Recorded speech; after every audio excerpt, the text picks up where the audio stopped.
Welcome sa ating munting YouTube channel. Please support my videos. Comment, like and subscribe po mga idolo. Maraming salamat po. Story present. Super Devo Uling System. Kabanata 1541. Hindi alam ng Reincarnation Venerable na si Yezuan ay may Eye of Eternity, kaya gusto niyang tusukin ang puso ni Yezuan para mamatay si Yezuan. Poof! Isang malutong na tunog ang narinig. Ang braso ni Reincarnation Venerable ay direktang tumusok sa dibdib ni Yezuan at tumagos sa kanyang puso. Lumabas pa ang braso niya sa likod na may laman at dugo.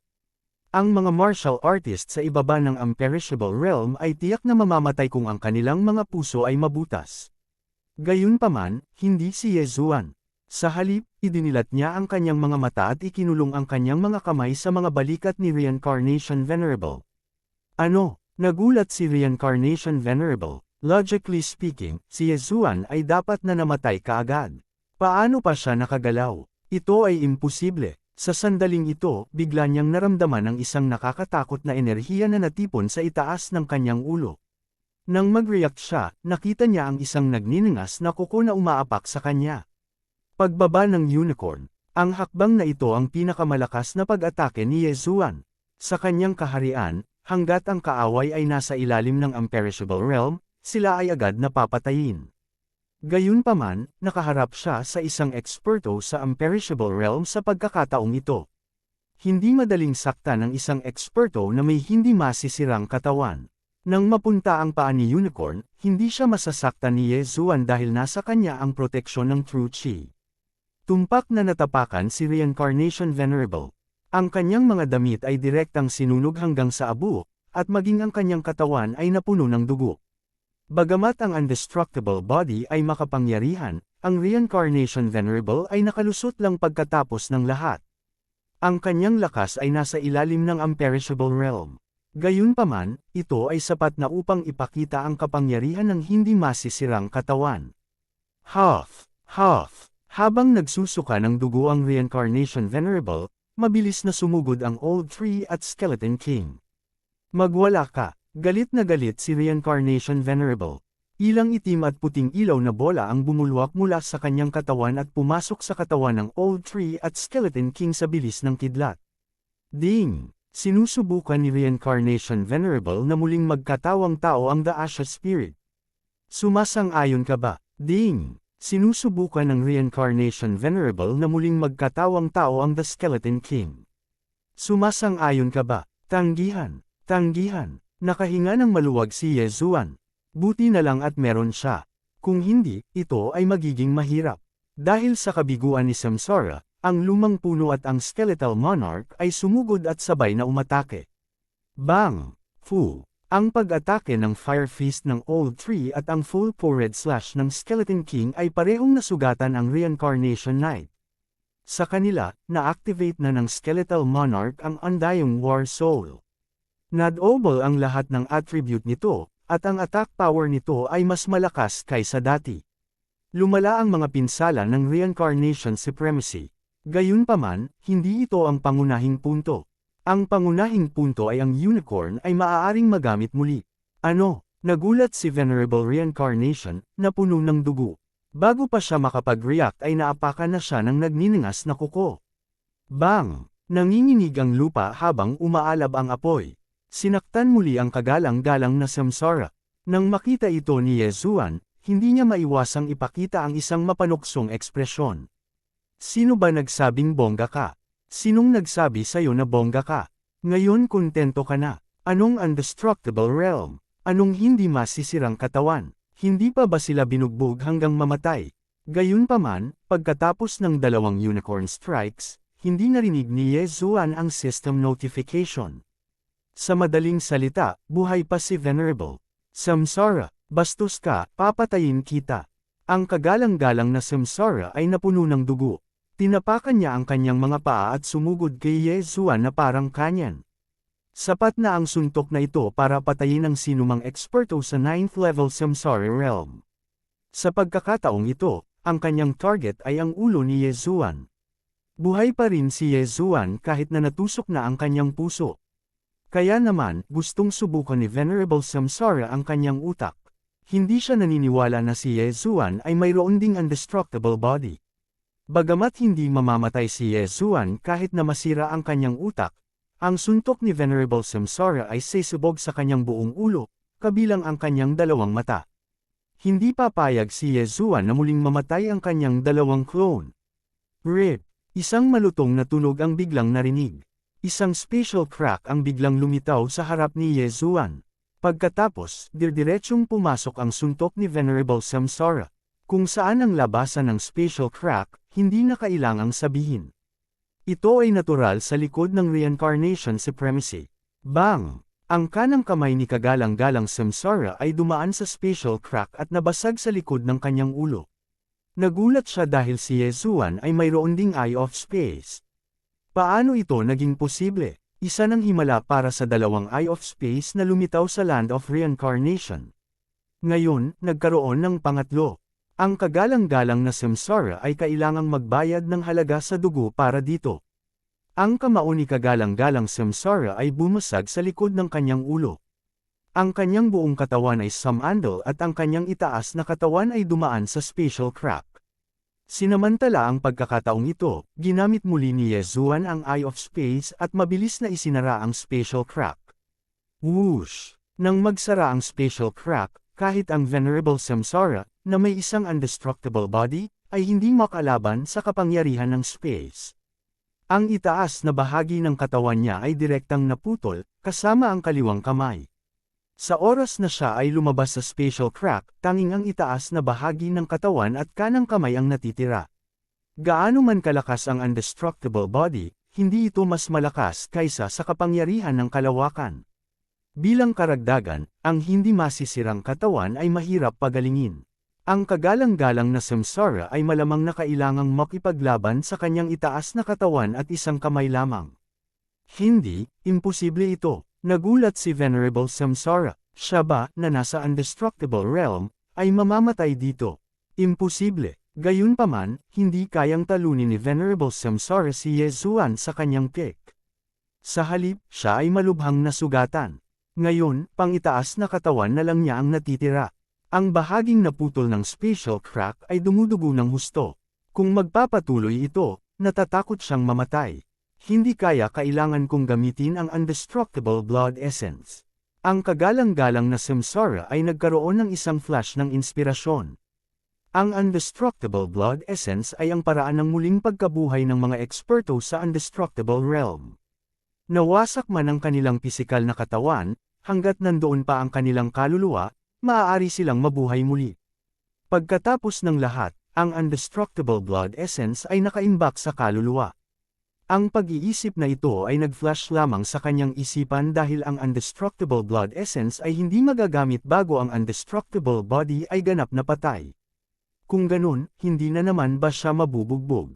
Sa ilalim ng normal na mga pangyayari, ang mga eksperto sa indestructible realm ay makakahanap ng isang tahimik na lugar upang gamitin ang indestructible blood essence upang maibalik ang kanilang pisikal na katawan pagkatapos nilang ganap na patay. Hindi nakikita o nararamdaman ng mga ordinaryong tao. Ang kaluluwa, kaya napakahirap para sa mga eksperto sa indestructible realm na mamatay kasama ang indestructible blood essence. Gayunpaman, kahit na si Venerable Samsara ay may indestructible blood essence, kailangan siyang patayin ni Yezuan. Kung hindi niya ito papatayin, hindi ba't ang patak ng indestructible blood essence ay laging naroon? Nang si Venerable Samsara ay malubhang nasugatan, ang matandang puno at ang Skeletal King ay dumating na sa kanyang harapan. Kung ang Skeletal King ay may sky-shattering meteor slash, si Venerable Samsara ay malamang na mapatay kaagad. Siyempre, kahit hindi, patay pa rin si Venerable Samsara. Sa ilalim ng pincer attack ng Old Tree at ng Skeletal King, si Venerable Samsara ay dumudugo mula sa kanyang 7 orifice at mukhang nasa bingit na siya ng kamatayan. Brat, kung sa tingin mo kaya mo akong patayin ng ganito, masyado kang walang muwang. Ang kagalang-galang na Samsara ay umungal habang nilalabanan niya ang mga pag-atake ng Old Tree at ng Skeletal King mula sa magkabilang panig. Malapit ka nang mamatay tapos nagsasalita ka pa ng kalokohan. Kabanata 1542. Bagamat ang reincarnation supremacy ay nagtataglay ng indestructible blood essence, Ito ay kabilang sa skeletal dragon kung tutuusin. Kahit na pinino ito ng reincarnation supremacy, maaaring hindi niya ito magamit. Pangalawa, hanggat pinatay si Venerable Samsara, maaaring bumalik siya sa kanyang orihinal na anyo. Gayunpaman, kung sakali, kinuha ni Yezuan ang space crossing token at dinurog ito. Whoosh! Isang space crossing door ang bumukas. Naipaalam na ni Yezuan kay Hushinger ang bagay na ito sa pamamagitan ni Luo matagal na ang nakalipas.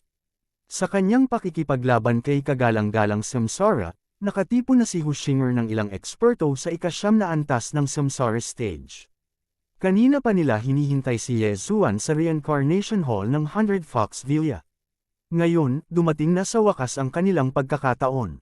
Nang lumitaw ang space crossing door sa Reincarnation Hall, si Hushinger at ang iba ay mabilis na dumaan dito at nakarating sa Reincarnation Peak. May kabuuang 6 na tao ang dumating sa pagkakataong ito. Maliban kay Hushinger at Zhuang Fei, mayroong 4 pang 9th level Samsara Realm Fox Clan leaders. Ang Reincarnation Supremacy ay talagang nakalusot sa Indestructible stage. Gayunpaman, ang kanyang kasalukuyang estado. Bahagyang nagulat si Zhuang Fei dahil ang Reincarnation Supremacy ay naiwan lamang sa kanyang itaas na katawan. Siya ay nakikipaglaban sa lumang puno at sa Skeletal King. At saka, pinipigilan siya. Kung hindi dahil sa kanyang indestructible body, matagal na siyang namatay. Bago sila dumating, tanging si Yezuan at ang iba pa ang naruroon. Nangangahulugan ba ito na ang Reincarnation Supremacy ay binugbog ni Yezuan at ng iba pa? Ito ay hindi kapanipaniwala. Ang Reincarnation Supremacy ay isang eksperto sa Indestructible stage. Mga senior, ang Reincarnation Supremacy ay nagtataglay ng isang patak ng Indestructible Blood Essence, nagmamadaling sabi ni Yezuan. Sa katunayan, nang sabihin ni Yezuan kay Luo na ang Reincarnation Supremacy ay pumasok sa Indestructible stage, nahulaan na ng mga ekspertong ito ang dahilan. Bagamat ang kalahati ng Dragon Bone ni Hushinger ay hindi nagtataglay ng Indestructible Blood Essence, taglay nito ang kaunting kapangyarihan nito. Sa makatuwid, naisip nila na dapat mayroong isang patak ng Indestructible Blood Essence sa kabilang kalahati ng Dragon Bone. Kung ang Reincarnation Supremacy ay nagtataglay ng patak na ito ng Indestructible Blood Essence, magiging mahirap siyang patayin. Ang Reincarnation Venerable na ito ay nabuo ng Life and Death Plate.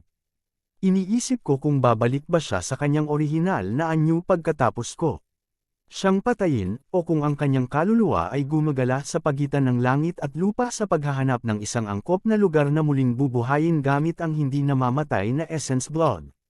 Sabi ni Zhuang Fei na nakakunot ang noo. Kung gayon, ano ang dapat nating gawin? Bakit hindi muna natin kunin itong Reincarnation Supremacy? Iminungkahi ng isang pinuno ng angkan. Magandang ideya, tama, isil mo muna ang cultivation level niya. We'll decide later. Tumango ang ibang mga patriarka. Gayunpaman, tila narinig ng Reincarnation Venerable ang kanilang pag-uusap. Bigla siyang tumawa ng malakas sabay sabing, "Hahaha, sa tingin mo madadali mo ako ng kayong dalawa lang."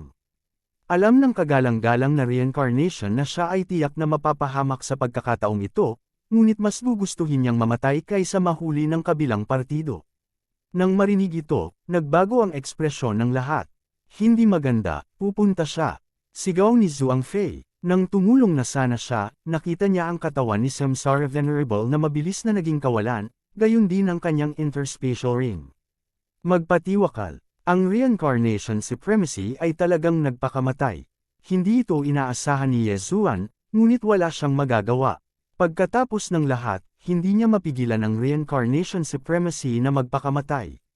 Sa isang kisap mata, ang katawan ng Reincarnation Supremacy ay nawala sa paningin ng lahat.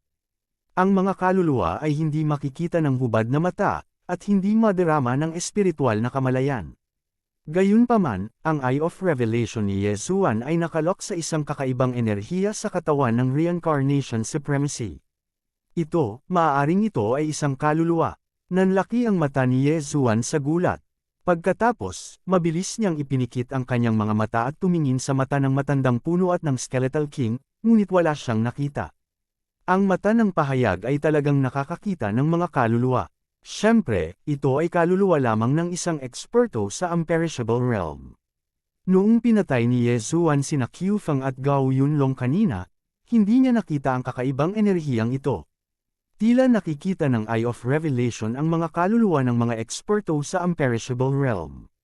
Marahil ito ay dahil mayroong isang patak ng imperishable blood essence sa kaluluwa ng reincarnation supremacy.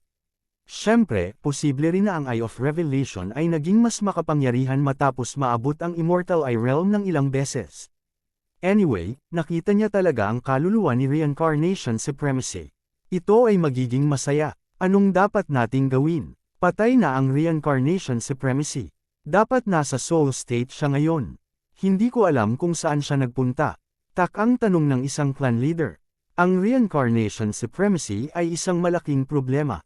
Kung hindi nila siya inalis, magkakaroon ng maraming problema kapag siya ay muling nabuhay sa hinaharap.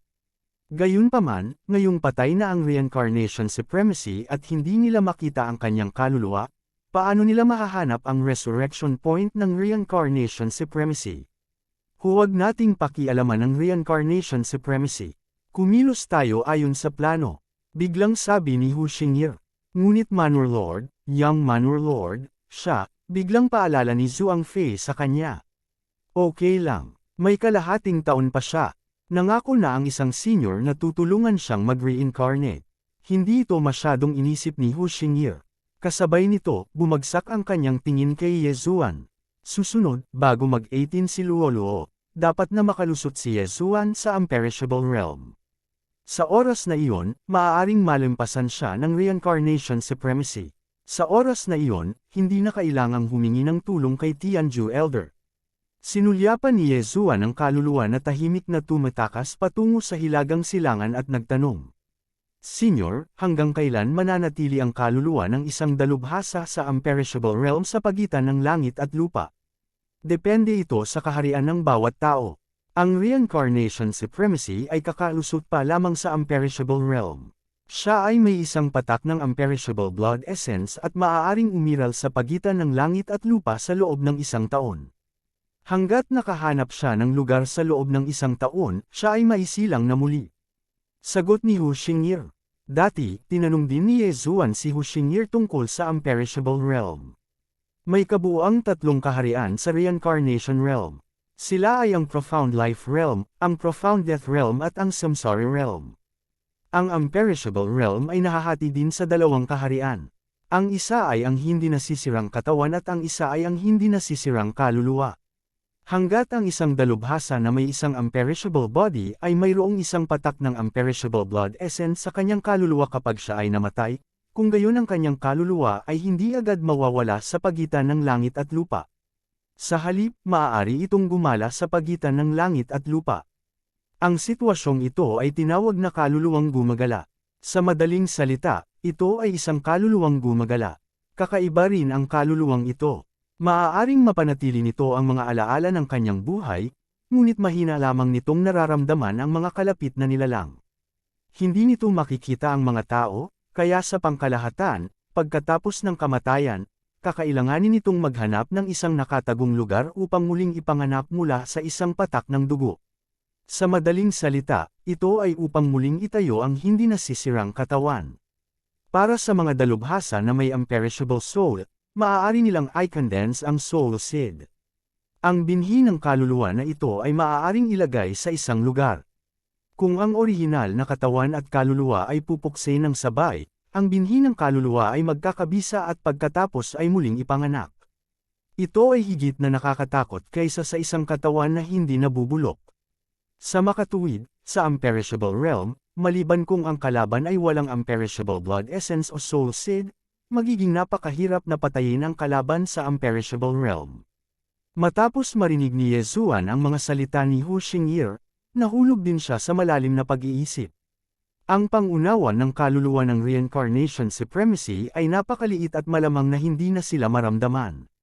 Gayunpaman, nakikita niya na ang kaluluwa ng reincarnation supremacy ay gumagalaw pa rin, ngunit sa napakabagal na bilis. Kabanata 1543. Nakakalungkot lang na walang kakayahan si Yezuan na burahin ang mga kaluluwa, kaya walang ipinagpalit. Hindi, nagkaroon ng palitan, ngunit nangangailangan ito ng Dev-R points. Ang Burning Sky Sword technique ay isa ring growth-type divine power, ngunit hindi ito ma-upgrade sa Undying Divine Power, kaya gusto ni Yezhuan na makipagpalitan ng bago. Mabilis siyang tumingin sa paligid at sa wakas ay nakalock sa isang espesyal na divine power. Ang banal na kakayahang ito ay may parehong pisikal na pag-atake at isang espesyal na pag-atake ng kaluluwa. Si Yezhuan ay nagkaroon din ng normal na pag-atake ng kaluluwa, na kung saan ay ang Eye of the Soul. Gayunpaman, hindi kayang atakehin ng Eye of the Soul ang Reincarnation Venerable sa kanyang anyo ng kaluluwa. Tulad ng para sa espesyal na pag-atake ng kaluluwa, nagawa nitong atakehin ang mga kaluluwang walang katawan. Gayunpaman, ang divine power na ito ay nangangailangan ng 2 Dev-R points, kaya nag-aalangan si Yezhuan kung ipapalit ba ito. Ngayong 6 na ang Dev-R points ko, kung 2 ang gagamitin ko para ipagpalit, 4 na puntos na lang ang natitira sa akin. Gayunpaman, ang espesyal na pag-atake ng kaluluwa na ito ay malamang na magiging kapaki-pakinabang sa hinaharap, at sa aking Eye of Revelation, hindi magiging problema na patayin ang Reincarnation Venerable bago siya muling mabuhay gamit ang kanyang Undying Blood Essence. Nag-isip sandali si Yezhuan at sa wakas ay nakapagdesisyon. Ding! Gusto mo bang gumastos ng 2 Dev-R points para ipalit sa Nihility Flame Sword Ripple? Oo, Ding! Matagumpay na nagpalitan ng Nihility Flame Sword Ripple. Gusto mo bang matutunan ito ngayon? Oo, Ding! Natutunan ng host ang Nihility Flame Sword Ripple. Nang tumunog ang system notification, natutunan din ni Yezhuan ang isang bagong divine power, ang Nihility Flame Sword Ripple. Ang banal na kapangyarihan na ito ay hindi lamang maaaring i-upgrade ng tuloy-tuloy, ngunit maaari rin itong gamitin sa pag-atake sa mga gumagala na kaluluwa. Bilang karagdagan, ito ay may katangian ng apoy, kaya ito ay isang banal na kapangyarihan na ginawa para kay Yezhuan. Reincarnation Venerable, ikaw ay patay na karne. Matapos malaman ni Yezhuan ang Nihility Flame Sword Ripple, hindi napigilan ng kanyang mga mata na maglabas ng 2 sinag ng liwanag. Tiningnan niya ang kaluluwa ng Reincarnation Venerable na malayo sa Reincarnation Peak, at bahagyang kumulo ang mga sulok ng kanyang bibig. Senyor, hindi pa ganap na patay ang Reincarnation Venerable. Aabutan ko siya, biglang sinabi ni Yezhuan kay Hu Xingyi. Nang marinig ito, si Hu Xingyi at ang iba ay natigilan. Lalong nagulat si Hu Xing, nakikita mo ba ang mga kaluluwang gumagala? Oo, nakikita ko ang gumagala na kaluluwa ni Reincarnation Venerable. Siya ay patungo sa hilagang silangan. Sa tingin ko ay naghahanap siya ng punto ng muling pagkabuhay. Tumango si Yezhuan. Kahit na ang isang eksperto sa Imperishable Realm ay hindi makikita ang mga gumagala na kaluluwa na gumagala sa paghahanap ng punto ng muling pagkabuhay kung wala silang kakayahang ito. Kahit na nakikita nila ito, hindi ito isang bagay na maaaring patayin ng mga ordinaryong tao.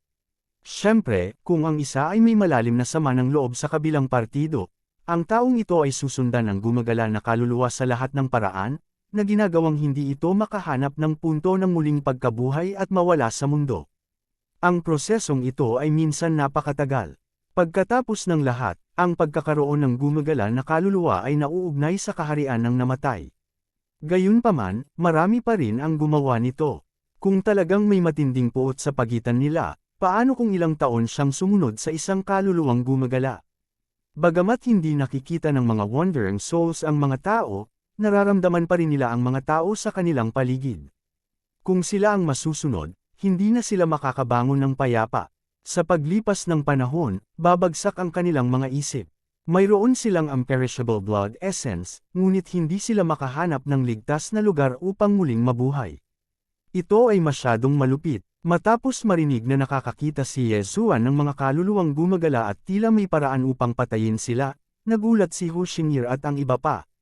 Kung ganoon nga, patayin natin si Reincarnation Venerable para maiwasan ang mga gulo sa hinaharap. Mataimtim na sinabi ni Hu Xingyi.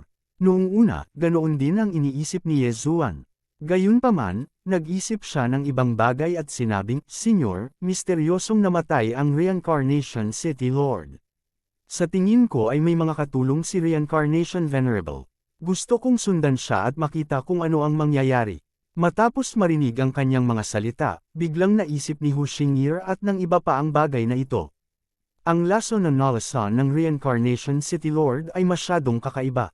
Malamang na hindi ganoon ka-simple ang bagay. Dahil patay na ang Reincarnation Venerable, kahit na mayroon siyang imperishable blood essence.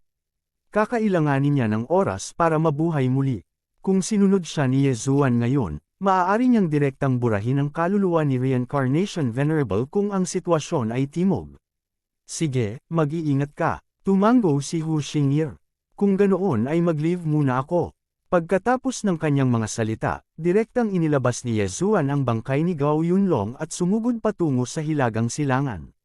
Gayunpaman, ang kanyang bilis ay hindi masyadong mabilis dahil ang gumagala na kaluluwa ni Reincarnation Venerable ay napakabagal kumpara sa kanya. Ang saklaw ng pangunawa ng isang kaluluwang gumagala ay humigit kumulang 1/10 ng saklaw ng kanyang espiritual na kamalayan noong siya ay nabubuhay pa. Sa makatuwid, hindi nahirapan si Yezuan sa pagsunod sa kanya. Pagkatapos ng lahat, hindi siya nakikita o nararamdaman ng kaluluwa ni Reincarnation Venerable. Para naman kay Hu Xingye, naghahanda siyang hanapin ang bangkay ni Gao Yunlong upang makita kung may makikita siyang mga pahiwatig. Naghinala si Yezuan na ang Reincarnation Venerable ay may mga katulong na maaaring nasa imperishable realm. Iyon ang dahilan kung bakit lihim niyang Nolasan ang Reincarnation City Lord. Nakakalungkot na ang interspatial ring ni Reincarnation Venerable ay nawasak ng kanyang sarili. Hindi niya alam kung nasaan ang bangkay ng Reincarnation City Lord. Ginamit ni Yezuan ang kanyang Eye of Revelation para sundan ang gumagala na kaluluwa ni Reincarnation Venerable. Hindi akalain ng huli na may makakakita sa kanyang kaluluwa. Sa lalong madaling panahon, lumipas ang isang araw. Ang gumagala na kaluluwang ito ay kasing bagal ng isang pagong, ngunit ang bilis nito ay mas mabilis na kaysa sa isang ordinaryong dalubhasa sa samsara realm na pangsyam na antas. Nang malapit ng sirain ni Yezuan ang gumagala na kaluluwa ni Reincarnation Venerable, biglang dumating si Reincarnation Venerable sa isang bulubundukin. Mukhang Mount Eternal ito. Nagtaas ng kilay si Yezuan nang makilala niya ito. Ang Reincarnation Peak at Mount Eternal ay napakalayo. Gayunpaman, ang bilis ng gumagala na kaluluwa ng Reincarnation Venerable ay maihahambing sa isang ordinaryong eksperto sa samsara realm na pangsyam na antas. Posible para sa kanya na maabot ang Mount Eternal mula sa Reincarnation Peak sa loob ng isang araw. Sumunod si Yezuan sa likod ng gumagala na kaluluwa at pumasok sa Mount Eternal. Naramdaman niya na medyo kakaiba ang Mount Eternal.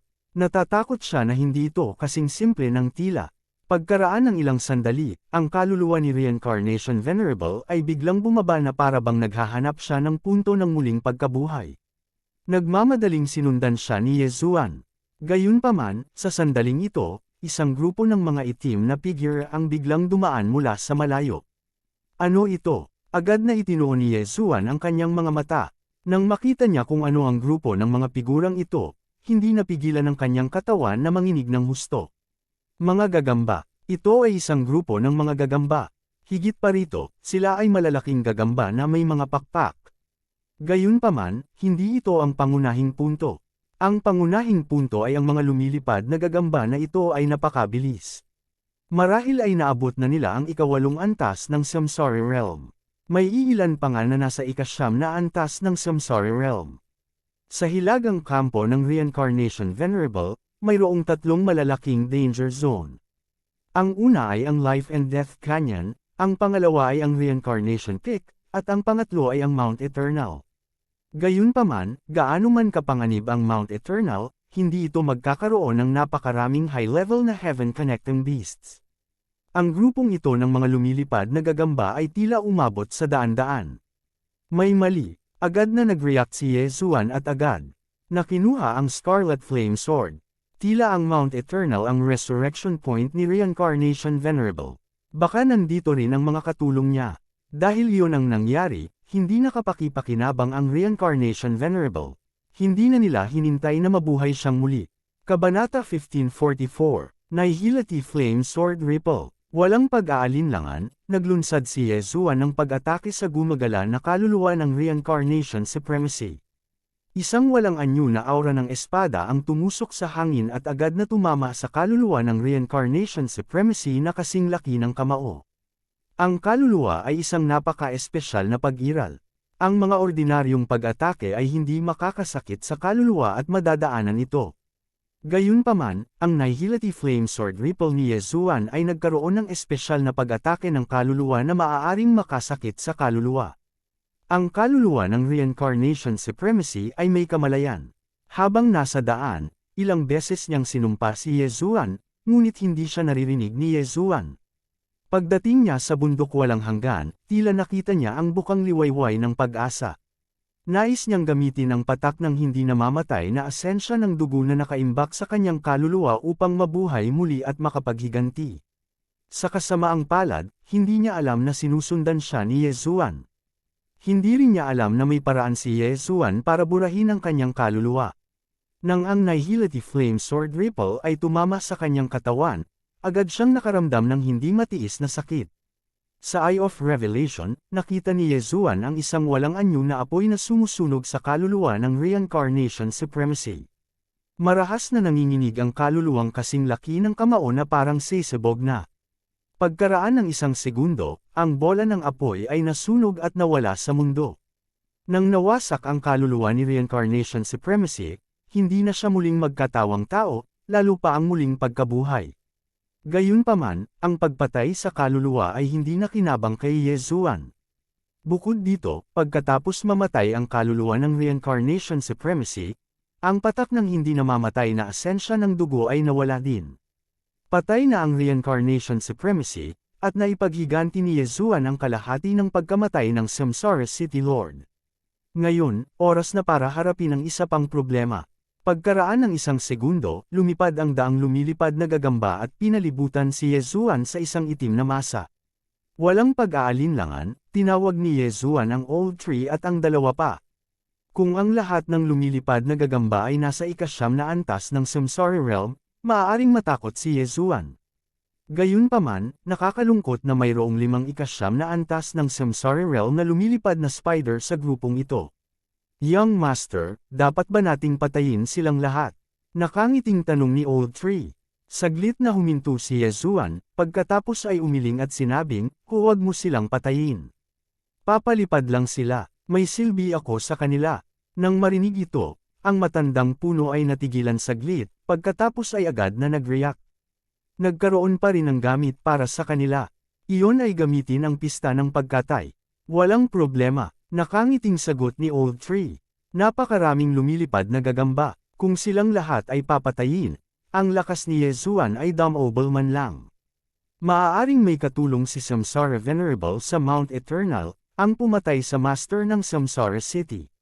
Maaaring nasa Eternal Realm din ang taong ito, kaya kailangang mag-ingat si Yezuan. Nang hindi naghihintay na umatake ang lumilipad na gagamba, agad na bumaba si Yezuan. Naramdaman ng mga lumilipad na gagamba na si Yezuan ay nasa ikapitong antas lamang ng Samsara stage, ngunit hindi sila mapakali sa kanya. Ang kanilang atensyon ay ganap na nakatuon sa Old Tree, ang Skeleton King at Wei Zhenchen. Humiwalay si Yezuan sa paligid at direktang sumugod sa Mount Eternal. Nais niyang hanapin ang ekspertong nakatago sa bundok walang hanggan. Bagamat napakalaki ng Mount Eternal, sa kanyang bilis, may tawid niya ito sa loob ng wala pang 1 minuto kung pupunta siya ng buong bilis. Siyempre, karamihan sa mga tao ay hindi magiging hanggal dahil maraming heaven-reaching beast sa ibaba. Sa sandaling pumasok si Yezuan sa kanilang teritoryo, siya ay aatake. Gayunpaman, nang lumipad si Yezuan sa mababang altitude, napagtanto niya na ang heaven-reaching beast sa Mount Eternal ay pawang mga gagamba. Bakit hindi palitan ang pangalan ng Mount Eternal sa Spider Mountain? Mukhang ang heaven-reaching spider beast na ito ay pinalaki ng ekspertong iyon. Kinaykit ni Yezuan ang kanyang mga mata at nagsimulang mag-imbestiga sa Mount Eternal. Sa daan, may mga mababang antas na spider na humaharang sa kanyang dinadaanan, ngunit lahat sila ay napatay ng kanyang Void Flame Sword Wave. Kakagamit lang niya ng Unicorn Descent noong isang araw, ngunit ang cooldown na ito ay kailangan niyang lamunin ng mga bangkay ng heaven-reaching beasts. Sa makatuwid, ang mga bangkay ng gagamba na ito ay nagkataon na nakatulong kay Yezuan. Gayunpaman, pagkatapos suriin ni Yezuan ang lugar, sa wakas ay natuklasan niya ang isang malakas na aura sa gitna ng Mount Eternal. It's not the slightest bit inferior to the Reincarnation Supremacy. Isa pang dalubhasa sa imperishable stage. Nanlaki ang mata ni Yezuan. Tama siya na maging maingat.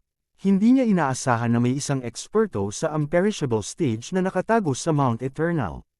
Sa kabutihang palad, ang eksperto sa imperishable stage na ito ay tila kapareho ng reincarnation supremacy. Pareho silang nasa unang antas ng imperishable physical body. Gayunpaman, ngayon na ang unicorn descent ni Yezuan at sky-shattering meteor slash ay parehong nasa cooldown, medyo mahihirapang harapin sila. Wala akong pakialam. Walang pakialam si Yezuan. Direkta niyang pinalamutian ang isang Eye of Myriad sa di kalayuan at pagkatapos ay sinimulang bombahin ang bundok ng eksperto sa imperishable stage. Boom! Boom! Boom! Sa ilalim ng malakas na pambobomba ng 10,000 Mammoth Force, mabilis na gumuho ang bundok. Kasabay nito, ang powerhouse ng imperishable stage sa loob ay biglang nagmulat ng kanyang mga mata, at pagkatapos ay padabog na lumabas. Who dares to be so presumptuous? Isang malakas na sigaw ang pumasok sa tainga ni Yezuan, na sinundan ng isang matandang figure. Ang dumating ay isang matandang nakasuot ng itim. Ang kanyang itsura ay hindi naiiba sa isang ordinaryong matandang lalaki, ngunit nakita ni Yezuan ang isang makulay na gagamba na gumagapang sa mukha ng matanda. What the hell, nakakadiri ang lasa. Noon pa man ay naiinis si Yezuan ng mga nilalang na maraming paa, tulad ng mga gagamba, alupihan, at iba pa. Kung ang isang gagamba ay gumapang sa kanyang mukha, kahit na ito ay nasa manifestation stage lamang, ito ay magdudulot sa kanya ng disgusto hanggang kamatayan. Hindi banggitin, ang makulay na gagamba na ito ay talagang nasa tuktok ng ika-9 na antas ng Samsara Realm. Sino ka? Bakit ka nasa Mount Eternal? Si Yezuan ay dumiretso sa punto. At sino ka? Ganting tanong ng matandang nakasuot ng itim na damit. He found it very strange dahil hindi niya itinatago ang kanyang aura. Si Yezuan ay nasa ika-7 antas lamang ng Samsara Realm, ngunit naglakas loob siyang tanungin siya ng direkta. Medyo matapang siya. Naglilinang ako sa pag-iisa dito mula noong 100 taon na ang nakakaraan. Umalis lang ako saglit, ngunit nakuha mo na ang lugar na ito. Nagkunwari si Yezuan na nabuhay ng ilang libong taon at sinabi. 100 taon. Nang marinig ito ng matanda ay hindi maiwasang. Bahagyang pumikit ang kanyang mga mata. Hindi siya naniwala sa kalokohan ni Yezuan dahil nag-alaga siya ng mga lumilipad na gagamba sa paligid ng Mount Eternal. Paano makakarating si Yezuan, na nasa ika-7 antas lamang ng Samsara Realm, sa gitna ng Mount Eternal? Nang maisip niya ito, biglang lumabas sa kanyang mga mata ang 2 sinag ng pagpatay na layunin at nagtanong siya, sino ang nagpadala sa iyo dito? Nang marinig ito ni Yezuan, alam niyang nalantad na siya. Pagkatapos ng lahat, siya ay nasa ika-7 antas lamang ng Samsara Realm. Paano siya makakalusot sa pagkubkob at pumunta rito? Dahil nahulaan na ito ng matanda, hindi ito itinago ni Yezuan at direktang sinabi, ikaw ang pumatay sa Samsara City Governor, tama ba? You are quite capable to be able to find this place. Tama, ako ang pumatay sa Samsara City Governor. Napangiti ang matanda. Si Yezuan ay nasa ika-7 antas lamang ng Samsara Realm, kaya natural na hindi niya ito sineseryoso. Dahil sa inip, hindi niya maiwasang makipag-chat kay Yezuan. Kabanata 1545. Ito ay isang maliit na dosis lamang ng Poison King Powder. Ang Poison King Powder ay nilalason ang kaluluwa, hindi ang katawan. Siya ay medyo may kakayahang humawak ng kalahating araw. Pananagutan ko lang ang pagkalason sa kanya. Para sa iba, ipaubaya ko na sa reincarnation supremacy, sagot ng matanda. Bago marinig ang tugon na ito, nahulaan na ito ni Yezuan. Pagkatapos ng lahat, walang mga sugat ng mamatay ang Reincarnation City Governor. Pagkatapos, pinatay ng mga tauhan ng Reincarnation Supremacy ang kanilang pagpasok at inagaw ang kanyang bangkay. Nagkataon lang, namatay ang Reincarnation Supremacy kahapon, sabi ni Yezuan. Patay. Bahagyang nagulat ang matanda. Ang Reincarnation Supremacy ay nakalusot na sa Imperishable Realm. Kailangang nasa Imperishable Realm man lang ang isa para patayin siya. Ibig sabihin ba nito ay galing ka sa Reincarnation Fox? Hindi sinagot ni Yezuan ang kanyang tanong. Sa halip, nagtanong siya, naaalala ko na walang mga dalubhasa sa Imperishable Realm sa Land of Reincarnation. Saan ka nanggaling? Dahil sa ilang kadahilanan, hindi masabi ng matanda kay Yezuan ang kanyang pagkakakilanlan. Nais lamang niyang kontrolin ang reincarnation supremacy upang makamit ang kanyang mga layunin. Gayunpaman, hindi niya inaasahan na ang reincarnation supremacy, na nakalusot sa imperishable realm, ay papatayin. Sa kabutihang palad, alam niya na ang reincarnation supremacy ay mayroong isang patak ng imperishable blood essence. Madali para sa kanya na mabuhay muli. Nilabag ko na ang kasunduan sa pamamagitan ng pag-atake ng isang beses. Gayunpaman, sa kasalukuyang sitwasyon, hindi dapat maging problema para sa akin na patayin muli ang reincarnation fox, naisip ng matanda sa sarili. Pinaikit ni Yezuan ang kanyang mga mata nang makita niya ang matandang lalaki na malalim ang iniisip. Bagamat hindi sinabi ng matanda kung saan siya nanggaling, ang kailangan lang niyang gawin ay patayin siya at hanapin ang kanyang kaluluwa. Ang reincarnation supremacy ay nakalusot lamang sa imperishable realm. Gayunpaman, ang matandang ito ay malinaw na mas malakas kaysa sa reincarnation supremacy. Maaaring maraming magagandang bagay sa kanyang interspatial ring. May pag-asa para sa kanya na makapasok sa ikawalong antas ng samsara realm. Anak, hiniling ba sa iyo ni Reincarnation Fox na dalhin ang balitang ito sa akin? Tanong ng matanda. Oo o hindi. Anong pinagkaiba? Tanong ni Yezuan. Wala namang pinagkaiba. Kahit kailan, ako ang papatay sa kanya. Ngumiti ang matanda at umiling. Nagulat si Yezuan nang marinig niya ito. Kaya mo ba siyang patayin? Kung ilang dekada na ang nakalipas, baka hindi na posible. Pero ngayon, walang restrictions. However, I will not lower myself to make a move against you. Nagtaas ng kilay ang matanda, at sa sumunod na sandali, lumitaw ang isang malaking lumilipad na gagamba. Tuktok na ikasyam na antas ng samsara stage. Kasunod nito, ang matanda ay nagtungo sa kanluran. Hindi maganda. Nagbago ang ekspresyon ni Yezuan habang nagmamadaling naglabas ng death pursuit order sa matanda. Gayunpaman, sa sandaling ito, ang peak na ikasyam na antas ng samsara stage flying spider ay direktang umangkas patungo kay Yezuan. Isang samsara stage practitioner lang ang nangangahas na humanap ng problema sa akin. Malamig na sumangot si Yezuan at direktang nag-utos sa Old Tree at Skeleton King sa labas ng Mount Eternal. Patayin! Kasabay nito, nagsimula ang pista ng pagkatay. Sa labas ng Mount Eternal, ang matandang puno at ang dalawa pa ay palaging naroon. Matapos matanggap ang utos ni Yezuan, ang tatlo ng Old Tree ay agad na lumabas at nagsimulang pumatay. Bilang ikasyam na antas ng samsara stage practitioner, napakadali para sa kanila na harapin ang maliliit na fries na ito. Sa kabilang panig, si Yezuan, na nasa gitna ng Mount Eternal, ay direktang naglunsad ng pag-atake sa malaking lumilipad na gagamba. Healing Intent Explosion, Nihility Flame Sword Ripple. Isang invisible sword chi ang umatake sa peak 9th level samsara stage flying spider. Bagamat hindi nakakakita ang lumilipad na gagamba gamit ang 12 mata nito, nadarama ito. Gayunpaman, dahil sa cultivation base ni Yezuan, hindi nito sineseryoso si Yezuan.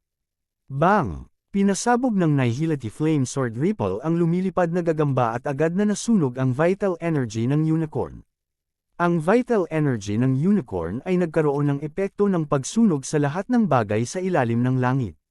Bilang karagdagan sa pagpigil ng unicorn at iba pang epekto ng bloodline, direktang pinatay ng espada ni Yezuan ang lumilipad na gagamba. Sa isang kisap mata, nasunog ang ikasyam na antas ng samsara stage flying spider hanggang kalahati na lang ng katawan nito ang natira. Ding! Tumaas ang killing intent ng host. Nang marinig ni Yezuan ang system notification, agad siyang lumipad at pinanatili ang bangkay ng lumilipad na gagamba. Bagamat kalahating bangkay lamang ito, buo pa rin ang kaluluwa ng hayop sa katawan. Napakahalaga nito kay Yezuan. Pagkatapos, ibinaling ni Yezuan ang kanyang ulo at tumingin sa malayo. Napagtanto niya na ang imperishable stage na nakasuot ng itim na matanda ay nawala na sa abot tanaw. Ang bilis naman. Tadyang, pumunta ka at pigilan mo siya. Agad na binigyan ni Yezuan ng utos ang Skeleton King. Natanggap ng Skeleton King ang utos at agad na tumakbo palabas, naghahanda na harangin ang matanda. Sa kabutihang palad, ang sentro ng Mount Eternal ay medyo malayo sa pasukan. Nakita ng Skeleton King ang matandang lalaking nakasuot ng itim. Nang makita ng matandang nakasuot ng itim ang Skeleton King, hindi niya maiwasang mabigla. Bumulong siya, may isang pambihirang Skeleton King talaga. Ang Skeleton King ay isang bihirang mutated beast. Bukod dito, ito ay nasa ika-9 na antas ng yugto ng samsara. Karamihan sa mga tao ay mag-iisip tungkol dito, ngunit ang matandang nakasuot ng itim na damit ay hindi mamatay. Agad namang sumalakay ang matandang nakasuot ng itim na damit at sinuntok ang Skeleton King. Boom! Napakabilis ng suntok kaya nabasag ang matigas na baluti ng Skeleton King. Isang malaking butas ang nasuntok dito. Gayunpaman, ang Skeleton King ay wala pa sa 2/5 ng orihinal na estado nito. Natural, hindi mamamatay ang Skeleton King. Oh, medyo may kakayahan ka, panipi. Isang kakaibang ekspresyon ang muling lumitaw sa mukha ng matanda. Ang ordinary heaven-reaching beasts ay nakapagpagaling sa kanilang sarili, ngunit ang bilis ng Skeleton King ay nalampasan na ng ordinaryong heaven-reaching beasts. Kahit na ang peak 9th level Samsara Realm Flying Spider na tinawag niya kanina ay walang ganitong kakayahan. Gayunpaman, wala pa rin siyang pakialam sa Skeleton King. Mamatay, isang suntok na naman ang ibinato ng matanda. Sa pagkakataong ito, direkta niyang binasag ang ibabang kalahati ng katawan ng Skeleton King. Ang antas ng pinsala ay nasa 7/5 bahagi. Sa kasamaang palad, hanggat ang mga pinsala ng Skeleton King ay hindi umabot sa 4/5 bahagi ng orihinal nitong estado, hindi ito hahatulan ng sistema bilang patay. Pagkatapos, maaari itong magpatuloy na gumaling. Pagkatapos ng 2 suntok, dumating na ang Skeleton King sa harap ng matanda at nilaslas ito gamit ang espada nito. Klang! Sinuntok ng matanda gamit ang isang kamay at nabangga ang greatsword na nanginginig sa langit. Ang kanyang malakas na pangangatawan ay nabasag ang palad ng Skeleton King, at ang nanginginig sa langit na greatsword ay tumalbog pabalik. Gayunpaman, mayroon lamang pulang marka sa kamay ng matanda. Ang isang eksperto sa imperishable stage ay talagang napakalakas. Hindi naman masama ang iyong lakas. Maaari mong patayin ang isang peak 9th level na eksperto sa entablado ng samsara sa isang iglap. Gayunpaman, hindi ka kwalipikadong harapin ako.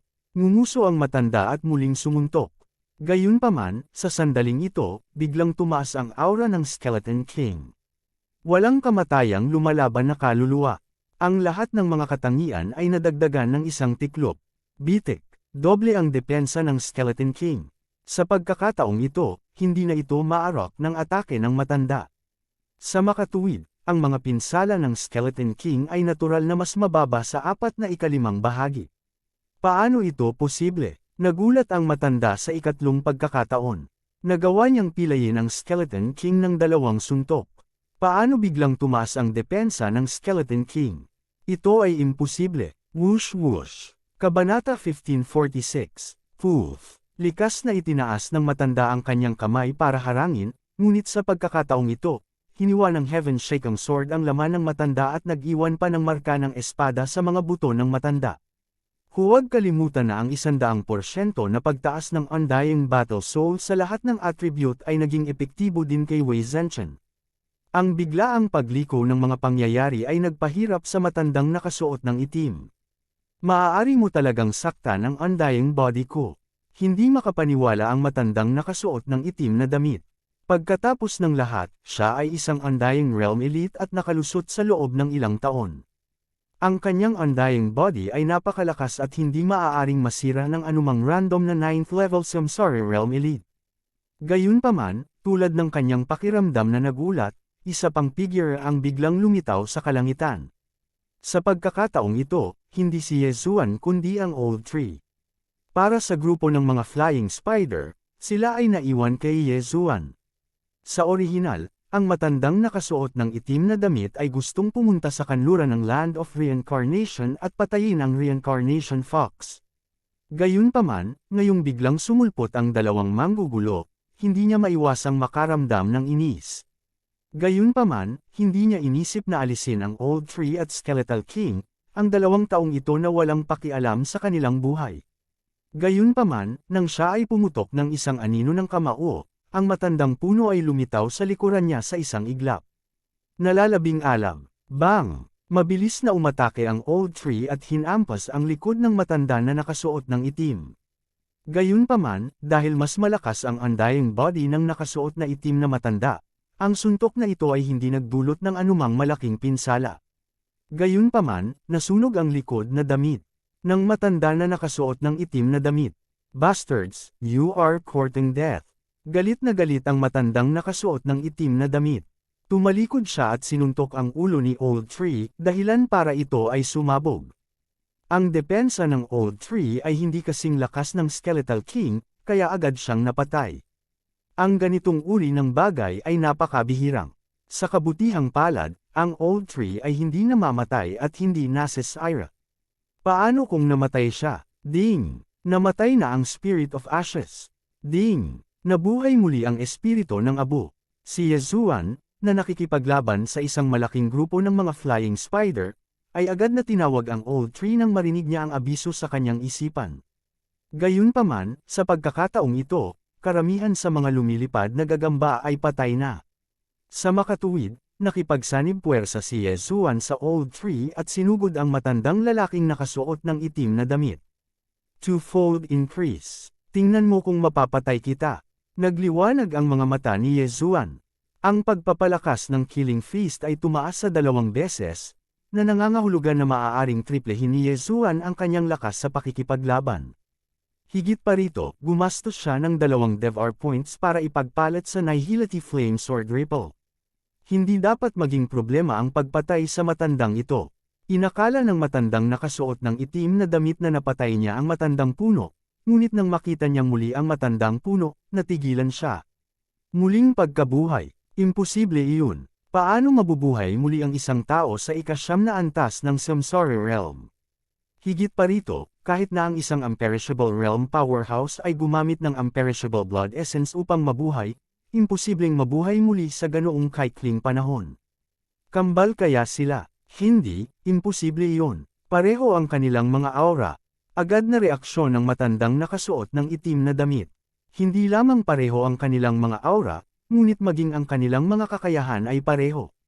Sa sandaling ito, ibinaling ng matandang lalaking nakasuot ng itim ang kanyang atensyon kay Yezuan. Gayunpaman, si Yezuan ay nasa ika-7 antas lamang ng Samsara Realm, kaya ang matandang nakaitim na damit ay hindi interesado sa kanya. Gayunpaman, sa susunod na sandali, nagulat siya. Eye of Space, Void Flame Sword. Pagkalapit, agad na ginamit ni Yezuan ang Eye of Space at napunit ang isang bitek sa kalawakan. Pagkatapos, bigla siyang umatake gamit ang kanyang espada. Isang invisible sword na si Chi ang tumama sa spatial fissure at pagkatapos ay tumama sa likod ng matanda na nakasuot ng itim na damit mula sa likuran. Boom! Malubhang nasugatan ang likod ng matanda na nakasuot ng itim na damit, at lumipad pasulong ang buong katawan nito. Kasabay nito, na-activate ang Unicorns Incinerate the World effect. Nasunog ang likod ng matanda na nakasuot ng itim na damit, na nasusunog ang kanyang laman at dugo. 3 beses ang lakas ng labanan, ang Void Flame Sword, at iba't ibang bloodline, si Yezuan ay may kakayahang masaktan ng husto ang isang eksperto sa Unperishable stage. Kung ang pag-ataking ito ay napunta sa Reincarnation Supremacy, ito ay agad na pumatay sa kanya. Gayunpaman, si Yezuan ay walang Void Flame Sword o ang Massacre Fists Enhancement. Higit pa rito, nilamon ni Yezuan ang daan-daang bangkay ng mga lumilipad na gagamba, at ang kanyang paglilinang ay tumaas mula sa unang ika-7 antas ng Samsara Realm hanggang sa intermediate na ika-7 antas ng Samsara Realm. Sa makatuwid, ang pag-ataking ito ay lubhang nasugatan ang nakaitim na matanda. Ito ay imposible. Nagulat ang matandang nakasuot ng itim na damit. Hindi siya makapaniwala na nasugatan siya ng isang junior sa ika-7 antas ng Samsara Realm. Maaaring baliwalain ang Skeletal Sovereign at ang Old Tree. Pagkatapos ng lahat, sila ay nasa ika-9 na antas ng Samsara Realm. Gayunpaman, si Yezuan ay nasa ika-7 antas lamang ng Samsara Realm. Pwede bang, pinatay mo ba ang Reincarnation Supremacy? Hindi naiwasang magtanong ng matanda na nakasuot ng itim na damit. Ang pag-atake ni Yezuan ay sapat na upang patayin ang isang eksperto sa Unperishable stage.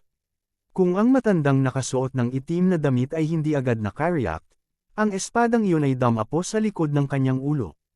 Kung nangyari iyon, kahit siya ay napatay agad. Ang lakas na ito ay sapat na upang patayin ang reincarnation supremacy. Tama na yan. Bahagyang kumulubot ang mga sulok ng bibig ni Ye Zuan habang siya ay sumagot. Gayunpaman, ayaw niyang mag-aksaya ng hininga sa matandang nakaitim na damit. Papatayin niya muna, whoosh whoosh. Bago pa makapagpatatag ang matandang nakasuot ng itim na damit, muling lumitaw ang isang malakas na bugzo ng hangin. Ang Skeletal Sovereign, na nag-activate ng kanyang Undying Battle Soul, ay inihagis ang kanyang espada ng paalang. Bang! Sa wakas ay nag-react ang matandang nakasuot ng itim at muling sumuntok. Sa pagkakataong ito, pinalipad siya pabalik. Sa kasamaang palad, may hamarang sa kanya mula sa likod. Nagniningas na araw lasso, waning flame. Ang matandang puno ay hindi maramo at agad na ginamit ang kanyang husay. Hinayla ng kanyang kaliwang kamay ang naglalagablab na kadena habang ang kanyang kanang kamay ay nabasag patungo sa likod ng ulo ng matandang nakasuot ng itim na damit. Scram! Sumigaw ang matandang nakasuot ng itim na damit habang ang napakalaking alon ng vital energy ay lumabas sa kanyang katawan. Gayunpaman, bago iyon, ang old tree ay nag-activate ng isa pang kasanayan. Naglalagablab na kalasag ng apoy. Boom! Ang mahahalagang enerhiya ay yumunig sa naglalagablab na kalasag ng apoy. Sa kabutihang palad, ang lumang puno ay nasa ikasyam na antas ng Samsara Realm at nakalusot sa tuktok ng ikasyam na antas ng Samsara Realm dahil si Ye Zuan ay lumamon ng napakaraming bangkay. Kung hindi, ang naglalagablab na kalasag ng apoy ay nabasag na.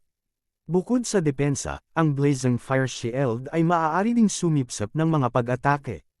Matapos ma-absorb ang vital energy ng matanda na nakasuot ng itim ay agad niya itong pinasabog. Bang! Ang naglalagablab na fire shield ay biglang sumabog at isang heatwave ang lumundag. Ang kapangyarihan nito ay hindi dapat maliitin. Ngayon lang, ang likod ng matandang lalaki na nakasuot ng itim ay inatake ng Nihility Flame Sword Wave. Bagamat ang pagkabigla na iyon ay napatay ang apoy na nabuo ng Kilin Genuine Shi, dahil sa undestructible body, ang kanyang mga sugat ay hindi pa gumaling. Ngayon, ang pagsabog ng Raging Fire Shield ay nagdulot sa kanya ng higit pang mga pinsala. Gayunpaman, hindi iyon ang pangunahing punto. Ang pagtutulungan ni Ye Zuan at ng iba pa ay walang kapintasan. Bagamat eksperto sa undestructible stage ang nakaitim na matanda, hindi na siya makaka-recover kapag siya ay dehado. Muling sumulong ang matandang nakasuot ng itim na damit. Gayunpaman, sa sandaling iyon, ang Skeletal Sovereign ay biglang iniabot ng kanyang kaliwang kamay at hinawakan ang kawalan. Hawak ni Hades, isang kakaibang enerhiya ang bumalot sa matandang lalaking nakasuot ng itim at pinilit itong lumipad patungo sa Skeletal Sovereign. Kabanata 1547, Huwag mo nang isipin yun. Agad namang nag-react ang matandang nakasuot ng itim na damit. Inikat niya ang kanyang true chi at lumipad pabalik, ngunit sa sandaling ito, si Ye Zuan, na nakakita ng pagkakataon, ay muling sumalakay. Pagsabog ng layunin ng pagpatay. Void Flame Sword Ripple. Isa pang special fissure ang napunit at ang invisible sword na si Chi ay lumabas mula sa likod ng matanda na nakasuot ng itim na damit na tumama sa kanyang katawan. Bagamat nakabantay sa pagkakataong ito ang matandang nakasuot ng itim na damit, muling lumaki ang sugat nito. Bahagyang nakikita ng isa ang mga puting buto sa kanyang dagwang likod.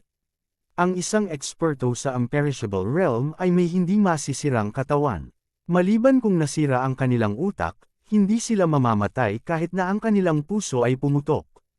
Bagaman iyon ang kaso, ang hindi masisirang katawan ay mahirap pagalingin. Kung gumaling ang naturang pinsala gamit ang Mysterious Life Chi, aabutin ito ng kahit ilang buwan. Higit sa lahat, kapag may mga pinsala sa katawan, bababa ang lakas ng pakikipaglaban ng isang tao. Lalong nagseryoso ang matanda na nakaitim na nakadamit na dehado. Hindi niya inaasahan ng isang eksperto sa Imperishable Realm na haantong sa ganito. It was really unexpected. Hindi ka galing sa Land of Reincarnation. Sino ka? Angle ang matandang nakasuot ng itim na damit. Si Ye Zuan at ang iba pa ay mas malakas kaysa sa Land of Reincarnation. Kung si Ye Zuan ay mula sa Land of Reincarnation, ang Land of Reincarnation ay pinag-isa sana. Habang nagsasalita siya, mabilis siyang kumuha ng healing pill mula sa kanyang yin at yang ring. Mabilis nitong masugpo ang kanyang mga sugat at dahan-daang gumaling. Sa kasamaang palad, hindi handa si Yezuan na sagutin ang tanong na ito. Makukuha niya ang sagot mula sa alaala ng matandang nakasuot ng itim, kaya bakit mag-aaksaya ng kanyang hininga? Patayin muna, whoosh whoosh whoosh. Lumipad palabas ang matandang nakasuot ng itim, ngunit diretsyong sinugod siya ng Skeleton King. Ang space-shaking sword sa kamay ng huli ay kumikinang na may matinding liwanag. Ang pag-ataking ito ay tiyak na makakasugat muli sa nakaitim na matanda. Alam na hindi niya maiiwasan ang pag-ataking ito, lumubog ang mukha ng matanda na nakasuot ng itim. Naglabas siya ng isa pang item mula sa kanyang yin at yang ring. Ito ay isang itim na bola. Nang malapit na siyang makipag-ugnayan sa Skeletal Emperor, dinurog niya ng husto ang bola. Pang! Hiss! Nang sumabog ang itim na bola at naging ulap ng itim na fog na bumabalot sa kanya at sa Skeleton King, dumating na sa kanyang harapan ang nanginginig na espada sa kamay ng Skeleton King. Ang pagkilos na ito ay direktang pinutol ang braso at leeg ng matandang nakasuot ng itim. Gayunpaman, ang matandang nakasuot ng itim na damit, na nagtataglay ng hindi masisirang katawan, ay hindi mamamatay kahit na siya ay naiwan na may ulo lamang, maliban kung ang kanyang ulo ay sumabog. Sabay tayong mamatay. Sa sandaling ito, biglang umungal ang matandang nakasuot ng itim at ginamit ang kanyang genuine chi at all creation strength para tanggayin ang itim na fog. Sa isang iglap, nabalot din ng hamog ang old tree. Ham! Ang mga mata ni Yezuan ay kumislap habang siya ay nagmamadaling binaluktot ang espasyo upang protektahan ang kanyang sarili. Bagamat bumabalot sa kanya ang itim na fog, nakaharang ito sa labas. Pagkatapos, narinig niya ang tunog ng lumang puno at ang Skeleton King na sunod-sunod na nahuhulog. Ding! Namatay na ang Skeletal Monarch. Ding! Namatay na ang espiritu ng abo. Ding! Ang Skeletal King ay nabuhay muli. Ding! Nabuhay muli ang espiritu ng abo. 4 na sunod-sunod na notification ng system ang naging sanhi ng labis na pagkagulat ni Yezuan. Ano ito? Paano nito mapapatay agad ang Old Tree at ang Skeleton King? Gayunpaman, bakit buhay pa si Wei Zhenchen? Sa sumunod na sandali, may napagtanto siya. Ito ba ang Poison King Powder, isang lason na direktang umaatake sa kaluluwa ng isang tao? Sa pag-iisip nito, hindi napigilan ni Yezuan na manginig at mapawi sa malamig na pawis.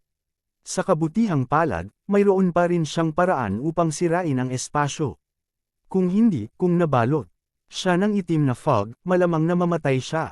Ang Samsara City Governor ay tinamaan lamang ng isang maliit na dosis ng Poison King Powder at namatay pagkatapos ng kalahating araw.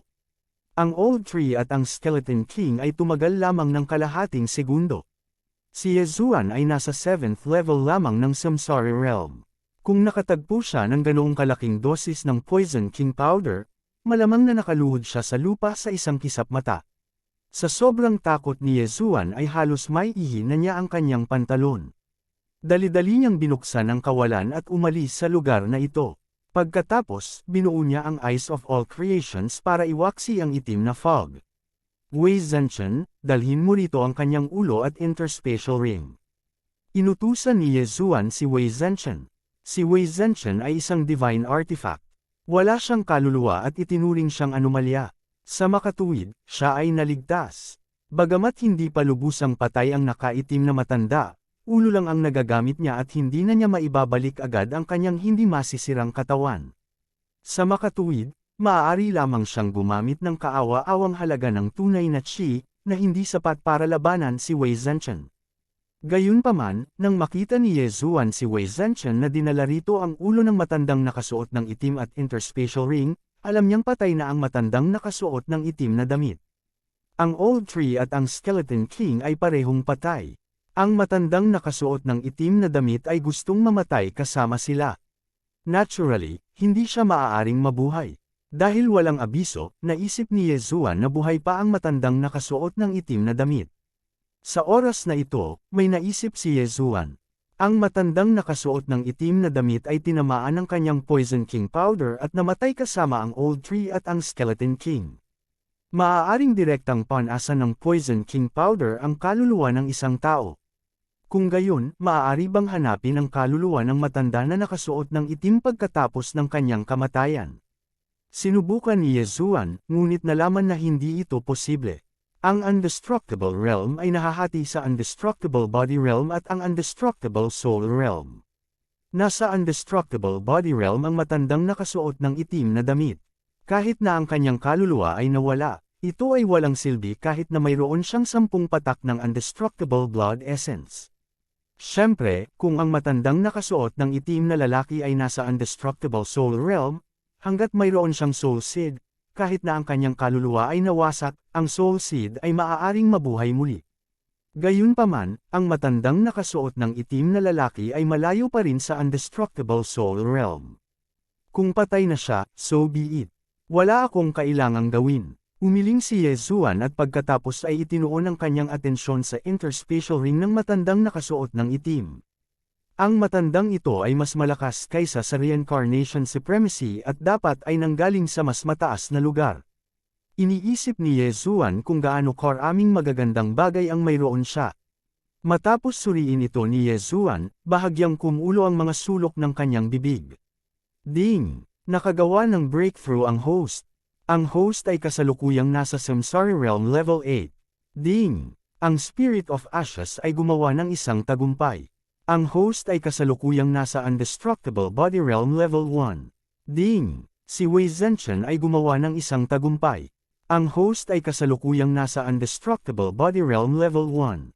Ding! Nakagawa ng tagumpay ang Skeletal King. Ang host ay kasalukuyang nasa Undestructible Body Realm Level 1. Ding! Ibinaba na ang cooldown ng Unicorn at naibalik na. Ding! Na-restore na ang cooldown ng Sky Shattering Fluong Rock Slash. Oo naman, maraming magagandang bagay sa ring. Mayroong kahit 2 Undestructible Realm Heaven. Reaching Beasts, Bangkay. Ang mga bagay na ito ay nagbigay daan kay Yezuan at sa iba pang 3 na gumawa ng isang pambihirang tagumpay. Pagkatapos gumawa ng isang pambihirang tagumpay, ang lakas ng 4 ay pumailang lang. Kung buhay pa ang matandang nakasuot ng itim na damit, napatay na siya agad. Sumunod, sinimulan ni Yezuan na suriin ang iba pang mga bagay sa interspatial ring ng matandang nakasuot ng itim. Nais niyang malaman kung saan nanggaling ang matandang nakaitim na damit at kung ano ang kanyang pagkakakilanlan. Gayunpaman, sa sandaling ito, biglang may nakita si Yezuan na pamilyar sa ulo ng matandang lalaki na nakasuot ng itim. Ito ay, nagtaas ng kilay si Yezuan. Sa kanyang Eye of Revelation, nakita niya ang isang itim na kristal na hugis diamante sa ulo ng matandang lalaki na nakasuot ng itim na damit. Naglalabas ito ng kakaibang enerhiya. Kabanata 1548, Thulwism Society. Ito ang unang reaksyon ni Yezuan. Nakatagpo niya ang Thulwism Society sa Desert of Despair. Gayunpaman, ang Thulwism Society ay kaawa-awang mahina sa oras na iyon, at ang kanilang pinuno ay nasa Fragmentation Realm lamang. Ngayon, nakatagpo niyang muli ang Thulwism Society, at ang kanilang pinuno ay nasa Imperishable Realm. Paano ito naging posible? May mga alaala si Luoluo sa Thulwism Society, kaya agad na nagpadala ng voice transmission pabalik si Yezuan upang tanungin si Hu Xingyi. Ang Thulwism Society, na kilala rin bilang Scorpion Society, ay isa sa mga paksayon sa 5 Poison Territory sa Hilaga. Kasama ang Thousand Foot Sect, ang Golden Toad Sect, ang Snake Shadow Palace, at ang Sky Spider Sect, kilala sila bilang 5 Poison Sect. Ang mga tao ng 5 Poison Divine Sect ay pawang mga eksperto sa paggamit ng poison. Ang 5 Poison Divine Sect ay ang pugad ng 5 Poison Divine Sect. Bukod dito, matatagpuan ang Scorpion, Centipede, Toad, Spider at Demon Snake Clan sa Glazed Light Sacred Land. Ito ang sinabi ni Hu Xingyi kay Luoluo na sabihin kay Yezuan. So, ang Thulwism Society na na-encounter natin noon ay isa sa 5 Poison Sect. Tanong ni Yezuan. Oo, ginamit ng Scorpion Ancestor at ng iba pa ang kanilang bloodline para maniwala sa kanila ang buong Glazed Light Sacred Ground, na nagpapalakas sa kanila, sagot ni Luoluo.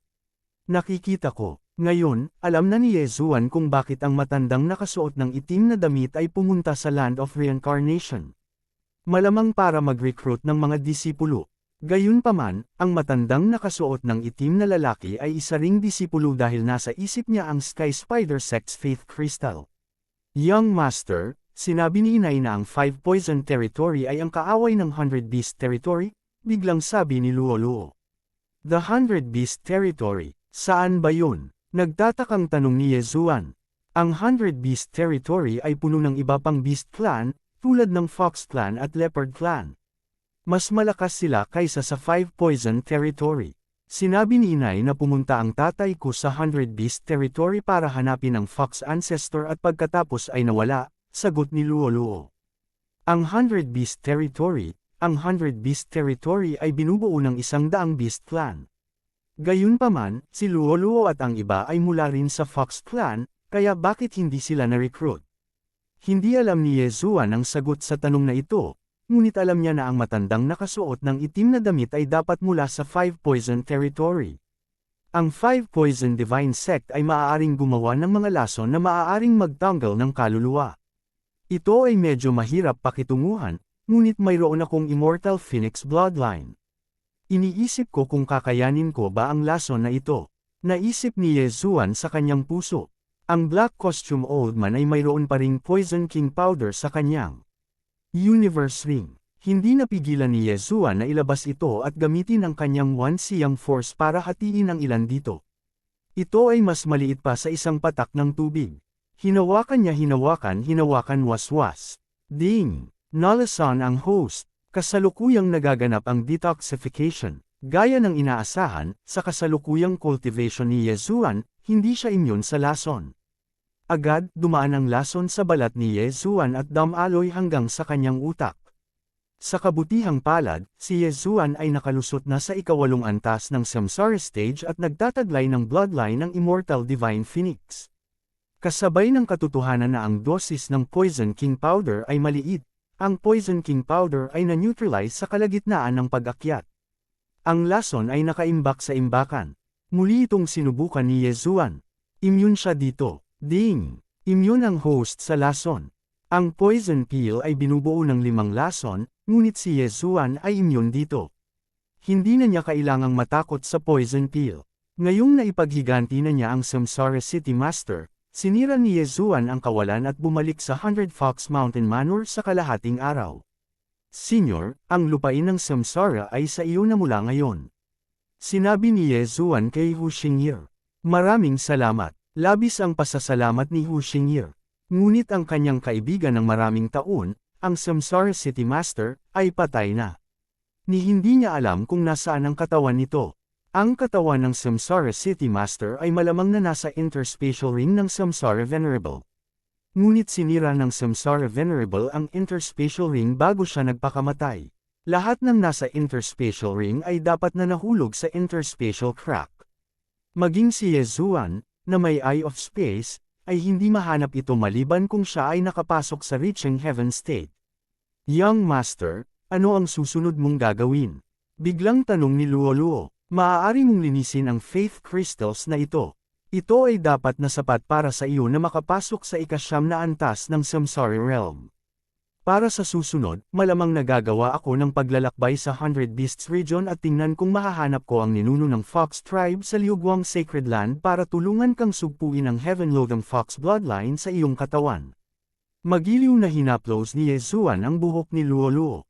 Bagamat nakabuo si Luo ng Master and Servant blood contract sa kanya, itinuring ni Yezuan si Luo na parang sarili niyang kapatid. Ngayong nasa panganib si Luo, natural na kinailangan ni Yezuan na kumilos. Bukod dito, sa kanyang kasalukuyang lakas, hindi siya makahanap ng katapat sa lupain ng Samsara. Kailangan niyang pumunta sa mas makapangyarihang lugar. Ang 5 Poison Realm at ang 100 Beasts region ay magandang lugar para sanayin. Kapag nakapasok siya sa Imperishable Realm, itataas din niya ang level ni Luo. Sa oras na iyon, maaaring masugpo ang Heaven-Lotham Fox bloodline. Mayroon pa ring kalahating taon, kaya hindi dapat maging problema ang pagpasok sa Imperishable Realm. Gayunpaman, hindi kumpiyansa si Yezuan dahil napakalakas ng Heaven-Lotham Fox bloodline na kahit si Immortal Tianju ay walang magawa. Kung ang Immortal Tianju ay nasa Soul Imperishable Realm o ang Heaven Ascension Realm, malamang na kailangang muling magkatawang tao si Luoluo. Kung tungkol sa sumunod na nangyari, hindi binalak ni Ye Zuan na sundan siya ni Luoluo. Hahayaan lang niya itong samahan si Hu Xingye. Young Master, kailangan mong mag-ingat. Kinagat ni Luoluo ang kanyang mga labi at nag-aalalang sinabi, "No problem. Pagdating ng panahon, mahahanap din natin ang tatay mo." Nakangiting sabi ni Ye Zuan. Bago ito, hiniling niya kay Hu Xingye ang larawan ng ama ni Luoluo dahil alam niya na ang lupain ng Samsara ay hindi ang kanyang huling yugto. Salamat Young Master, masunerang sabi ni Luoluo. Pagkatapos, naglabas si Ye Zuan ng 2 patak ng Essence Blood. Nakuha niya ito mula sa 2 bangkay ng Imperishable Realm Heaven Ascension Beast sa Interspatial Ring. Iyon ay ang Imperishable Essence Blood. Ang Heaven Ascension Beast ay iba sa mga tao. Pagkatapos nilang mamatay, ang kanilang mga kaluluwa ay maglalaho, hindi alintana kung mayroon silang Imperishable Essence Blood o wala. Sa makatuwid, ang kanilang Imperishable Essence Blood ay magagamit lamang upang pagalingin ang mga pinsala. Gayunpaman, ang kanilang Imperishable Essence Blood ay maaaring dalisayan ng mga tao.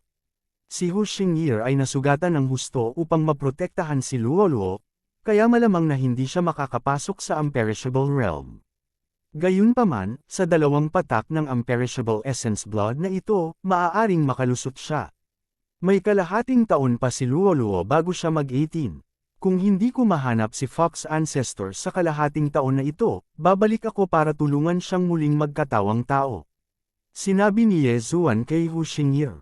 Sa loob ng kalahating taon, tiyak na maaabot niya ang Imperishable Realm, at mas mataas pa. Sa oras na iyon, ang kanyang reincarnation na kakayahan ay tiyak na mas malakas kaysa kay Hu Xingye. Marahil ay hindi niya kakailanganin ng tulong ni Immortal Tianju. Okay, tumango si Hu Xingye. Pagkatapos, pinagmamasdan niya si Ye Zuan na lumusot sa kawalan.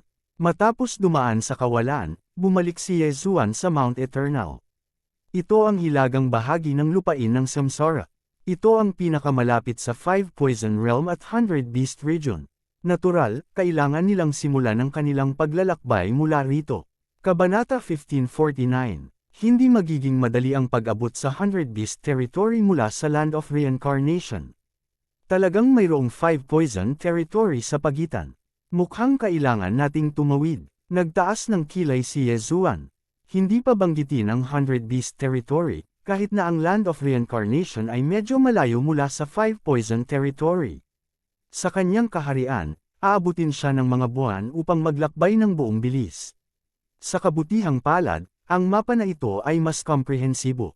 Nagpakita pa ito ng inabandonang sinaunang teleportation array na maaaring direktang mag-teleport sa kanila sa gilid ng 5 Poison Territory. Gayunpaman, ang sinaunang teleportation array na ito ay walang silbi sa loob ng mahabang panahon. Kung nais nilang gamitin ito, kailangan nilang ayusin ito. Maaari itong ayusin. Bagamat malaki ang teleportation array na ito, malamang na hindi ito magtatagal sa pag-aayos. Ito ay mas mahusay kaysa sa paglalakbay ng mag-isa, naisip ni Ye Zuan sa kanyang sarili. Gayunpaman, sa ilalim ng normal na mga pangyayari, magkakaroon siya ng backup na plano. Sa makatuwid, hinayaan niya ang matandang puno na tumawid sa Undying Realm, na sumugod sa 5 Poison Territory habang ang Skeleton King at Wei Zhenchen ay lumabas upang manghuli ng Heaven-reaching beasts. Para sa kanya, pupunta siya sa sinaunang teleportation array. Sa sandaling iyon, nahati sila sa 3 grupo at sumalakay mula sa 3 magkakaibang direksyon.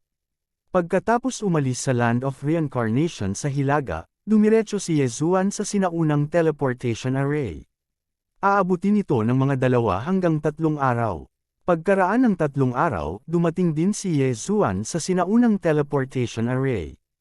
Ang lugar na ito ay lubhang mapanglo at inabandona sa loob ng libu-libong taon.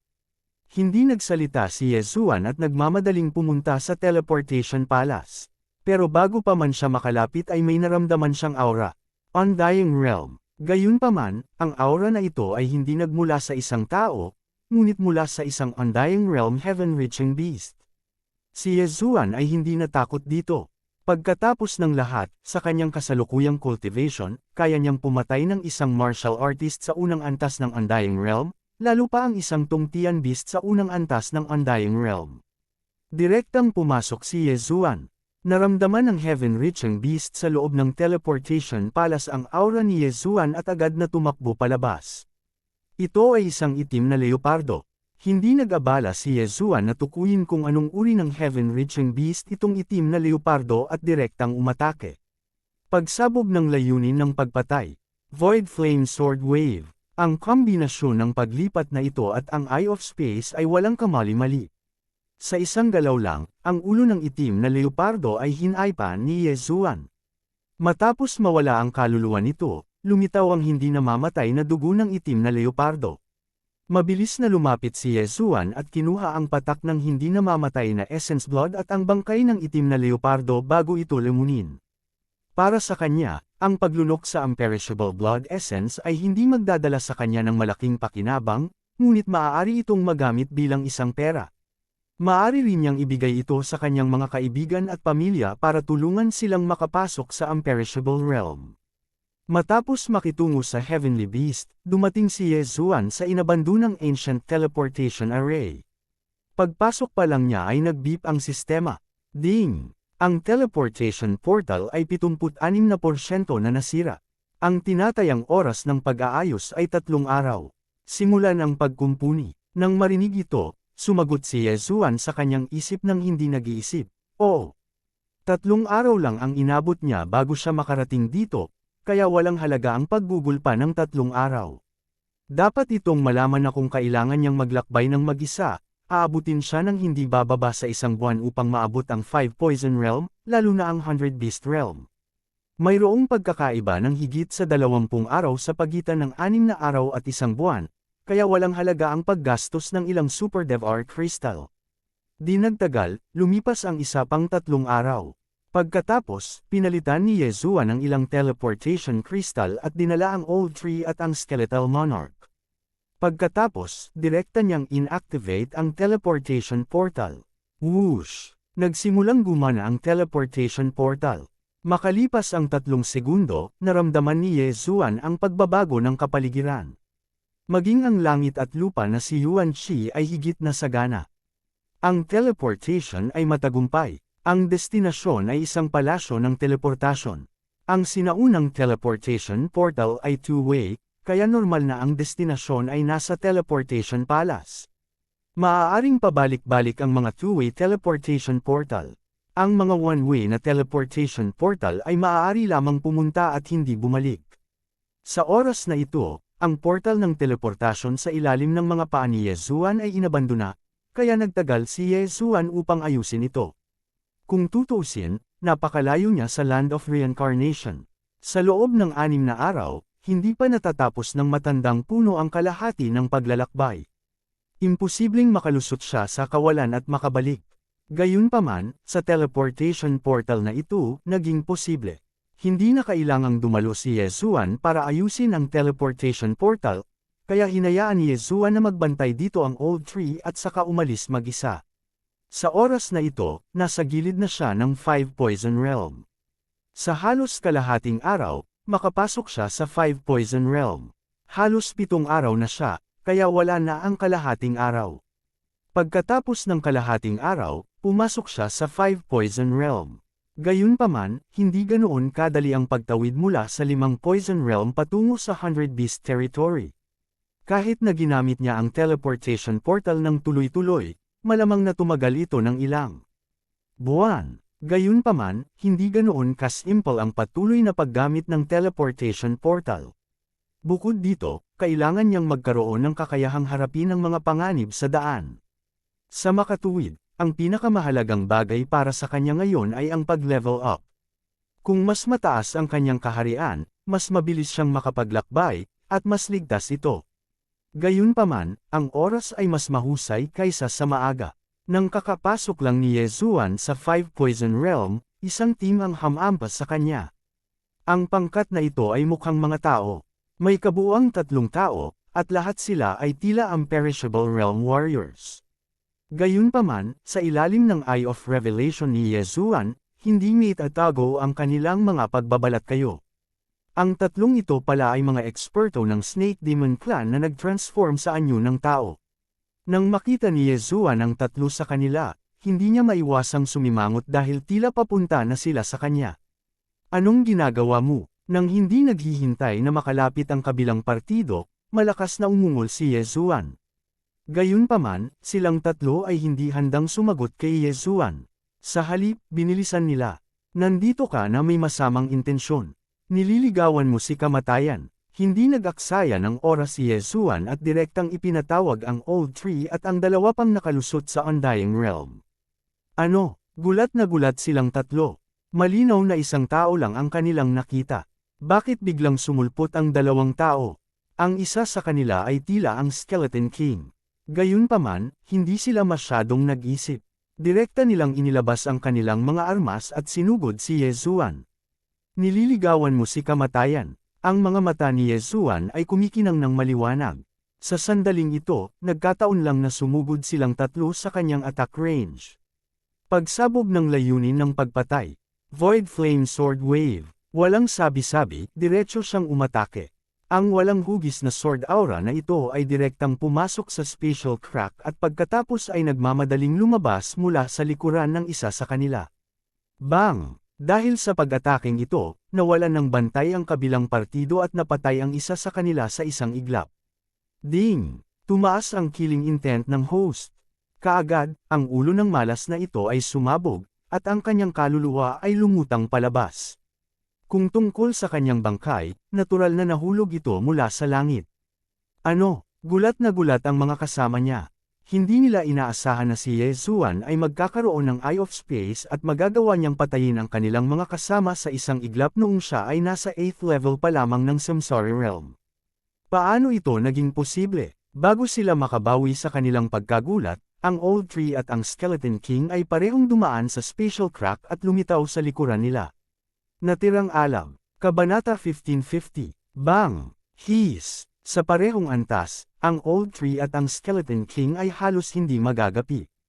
Nang magsanib puwersa ang dalawa, walang makakapigil sa kanila. Pinasabog ng Old Tree ang ulo ng isang tao ng isang suntok, habang pinutol ng Skeleton King ang ulo ng ikatlong tao.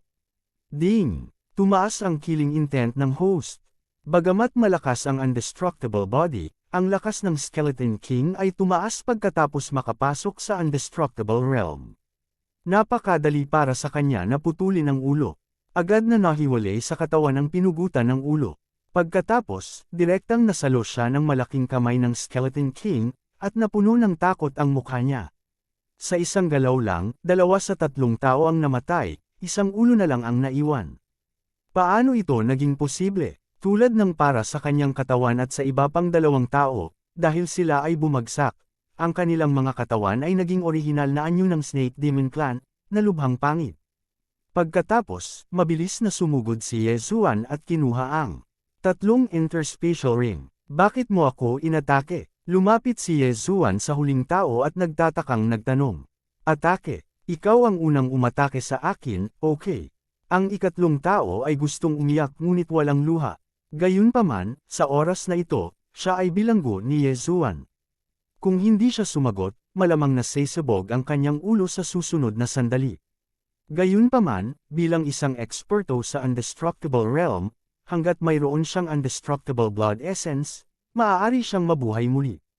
Paano kung namatay siya ng isang beses? Ayaw mong magsalita, tingin ka dyan. Biglang tumalikod si Yezuan at direktang naglaslas ng 2 espada. Whoosh! Whoosh! 2 tunog na nakakasira ng hangin ang kumalat, ngunit walang bakas ng pag-atake dahil ito ay ang Nihility Flame Sword Wave. Bang! Bang! Gayunpaman, ang 2 Nihility Flame Sword Waves, pagkaraan ng ilang sandali sa hangin, ay tila may nataman at biglang sumabog. Ang tunog ay nahulog sa mga tainga ng ikatlong tao, na labis na ikinagulat niya. Ito ay, ang ikatlong mandirigma ng Snake Demon Clan ay nanlaki ang kanyang mga mata at biglang nagkaroon ng masamang premonition sa kanyang puso. Sasabihin ko sa iyo ng malinaw, nakikita ko ang Wandering Souls at kaya ko ring burahin ang mga ito. Kung hindi mo sinabi sa akin ng totoo, haantong ka sa katulad nila. Malamig na sabi ni Yezuan. Ano? Nakikita mo ang mga kaluluwang gumagala. Ang taong ito ay labis na nabigla. Kung tutuusin, ito ang unang pagkakataon na nakarinig siya ng may nakakakita ng mga kaluluwang gumagala. Gayunpaman, sa pagtingin kay Yesuan, tila hindi siya nagsisinungaling. Imposible, paano mo nakikita? Tanong ng mandirigmang Demonic Snake Clan. Kung ganun, ako na mismo ang gagawa. Nanlaki ang mata ni Yesuan at kumandat ang kanyang tingin. Immortal Eye, Soul Eye. Pagkatapos ng ilang pagsulong, ang mga epekto ng kanyang celestial eyes ay lubos na bumuti. Higit pa rito, si Yesuan ay nasa ikawalong antas na ng Samsara Realm, na 2 antas lamang na mas mababa kaysa sa mandirigmang Demonic Snake Clan. Sa makatuwid, hindi naging mahirap para sa kanya na hanapin ang kaluluwa ng mandirigmang Demonic Snake Clan. Siyempre, may isa pang paraan na mas maginhawa kaysa sa soul searching. Gayunpaman, walang kasing daming bagay na mauunawaan gaya ng soul searching, at iyon ay direktang kontrol. Hindi, sabi ko, ang mandirigma ng Demonic Snake Clan ay nag-react kaagad, ngunit huli na ang lahat. Nakapagdesisyon na si Yesuan. Kung tutuusin, bago lang siya dito at wala siyang alam. Sa makatuwid, mas mabuting hanapin ang kaluluwa ng mandirigmang Demonic Snake Clan. Sa pagkakataong ito, tumagal ng 1 buong oras ang soul searching. Sa oras na ito, ang Old Tree at ang Skeletal Sovereign ay nakabantay sa labas.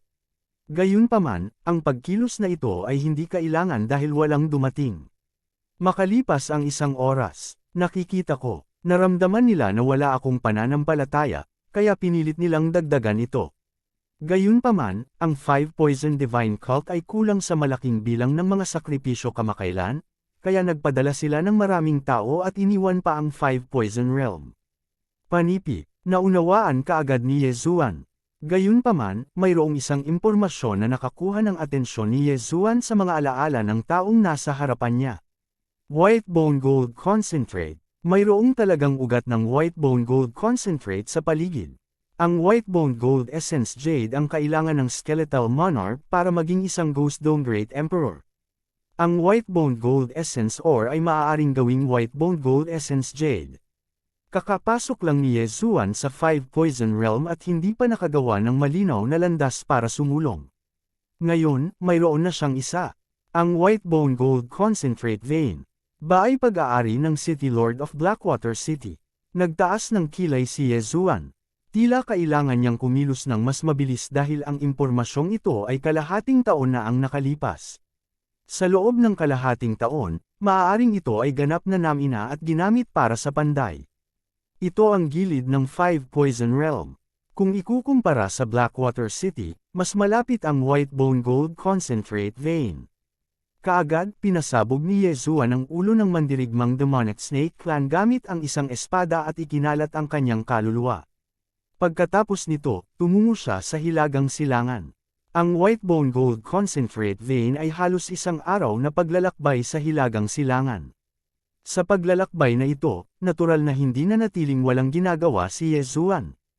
Katulad ng dati, hinayaan niya ang Old Tree at ang Skeletal Sovereign na patayin ang Heaven-reaching beasts. Dahil ito ay gilid lamang ng 5 Poison Realm, marami pa ring Samsara Realm Heaven-reaching beasts. Ang Heaven-reaching beast na ito ay isang piraso ng cake para sa Old Tree at sa Skeletal Sovereign. Gayunpaman, ang pagkakakilanlan ng tao ni Yesuan sa 5 Poison Realm ay parang daga na tumatawid sa kalsada. Sa panahong ito, kulang ang mga handog na sakripisyo. Sinumang makakita kay Yesuan ay gustong hulihin siya. Sa kasamaang palad, si Yesuan ay hindi kasing simple ng isang 8 antas na Samsara Realm Warrior. Ang kanyang lakas ay walang katulad. Hindi pa banggitin ng isang Samsara Realm Warrior, kahit isang Imperishable Realm Warrior ay hindi makakatakas sa kamatayan kung makatagpo nila siya. Makalipas ang 1 araw, dumating si Yesuan sa White Bone Gold Concentrate Vein. Tumingin siya sa malayo at nakita niya ang maraming tao na nagbabantay dito. Ang mga gwardya na ito ay nasa Imperishable Realm, at lahat sila ay mula sa Demon Spider Clan. Ang Demon Spider Clan ay mukhang walang pinagkaiba sa mga tao. Gayunpaman, mayroon silang matutulis na mga binti ng gagamba sa kanilang likod. Sa panahon ng labanan, bigla silang magpapahaba at sasaksakin ang kalaban. Imposibleng bantayan ito. Maingat na pinagmasdan ni Yezuan. May 5 gwardya sa pasukan, kasama ang mga nagpapatrolya sa malapit. Gayunpaman, hindi niya alam kung gaano karaming tao ang nasa loob. Gayunpaman, nang sasalakay na si Yezuan, biglang lumabas ang isang tao mula sa loob. Imperishable Realm Second Level Physical Body. Tama, paano ba mababantayan ang ganoong mahalagang ugat ng iilan lamang na eksperto sa Imperishable Realm First Level Physical Body? Pinaikit ni Yezuan ang kanyang mga mata at gumawa ng plano sa kanyang puso. Ang Old Tree at ang Skeletal Sovereign ay maaaring makitungo sa isang Imperishable Realm Second Level Physical Body Expert. Kung papatayin niya ang mga taong ito, malamang na makakalusot siya sa 9th Level Samsara Realm. Sa oras na iyon, ang lumang puno at ang dalawa pa ay malamang na makakalusot sa Imperishable Realm Second Level. Pinakamahalaga, ang Skeletal Sovereign ay maaaring makapag-mutate sa Ghost Dome Great Emperor. Pagkatapos, tiyak na magkakaroon ng qualitative leap. Rib bone, mamaya, pipigilan mo ang Imperishable Realm Second Level Guard. Haharapin namin ng matandang puno ang natitirang 5. Utos ni Yezuan sa kanilang dalawa. Sige, tumango ang matandang puno bilang tugon. Bagamat ito ang plano, nagpasya pa rin si Yezuan na akitin ng 1 o 2 tao. Kung tungkol sa pain, natural na siya ang magiging isa. Ang 5 Poison Domain ay ang domain ng 5 Poison Divine Sect. Ang mga taong walang pananampalataya ay parang mga daga na tumatawid sa kalsada. Higit pa rito, siya ay isang 8 antas ng Samsara Realm martial artist. Natural, walang magseseryoso sa kanya.